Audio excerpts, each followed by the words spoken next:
শীতে রবিবারের দুপুরে মুরগির এই লোভনীয় স্বাদের কষা ঝাল রেসিপি গরম গরম ভাতের সাথে যদি থাকে তাহলে খাওয়াটা কিন্তু একেবারে জমে যায়। তাহলে চলুন দেখে নিই কীভাবে করতে হয় এই রেসিপিটা। প্রথমে একটি বাটা মশলা বানিয়ে নেব। এর জন্য চাই 7টা থেকে 8টার মতো লাল লঙ্কা, 50 গ্রামের মতো আদা আর একটি গোটা রসুন। এরপর একটু সামান্য জল দিয়ে এটাকে ভালো করে পেস্ট বানিয়ে নেব। আর রান্নার প্রধান উপকরণ মুরগির মাংস নেওয়া হয়েছে 1 কেজির মতন।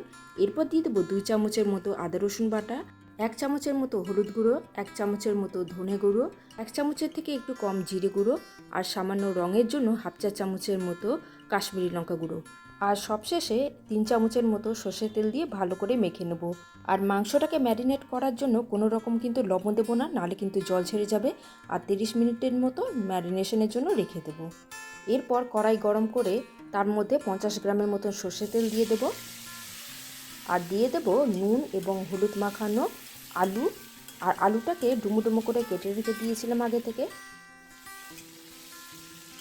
আলুগুলিতে যখনই সোনালি রং ধরবে তখনই আলুগুলোকে তুলে নেব।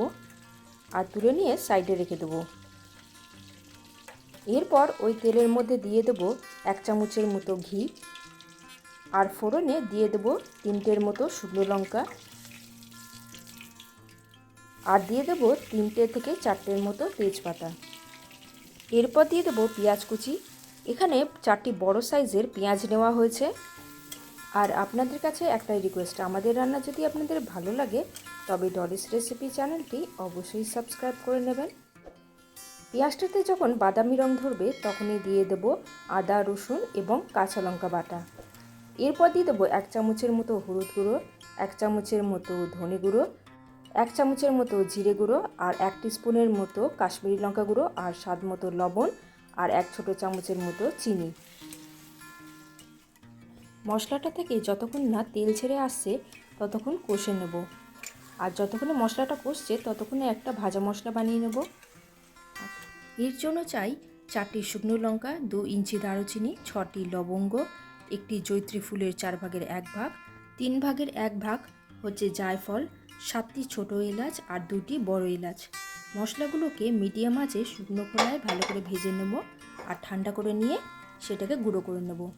আর এদিকে তেলও ছেড়ে গেছে, মাংসগুলোকে দিয়ে দেব। এই ম্যারিনেশনের জন্য মশলাগুলো মাংসের মধ্যে ভালো করে ঢুকবে আর মাংসটাও কিন্তু বেশ নরম হবে। মাংসটা যাতে সেদ্ধ হয়ে যায় 10 মিনিটের মতো ঢাকা দিয়ে নেব। দেখতেই পাচ্ছেন তেলটা অনেকটাই ছেড়ে এসেছে, আর মাংসটাও কিন্তু অর্ধেক সেদ্ধ হয়ে গেছে।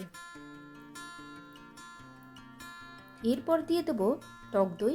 এখানে 150 গ্রামের মতন টক দই নেওয়া হয়েছে। আর দিয়ে দেব ভেজে রাখা আলু। আর 2 মিনিটের মতো ভালো করে নেড়ে চেড়ে নেব।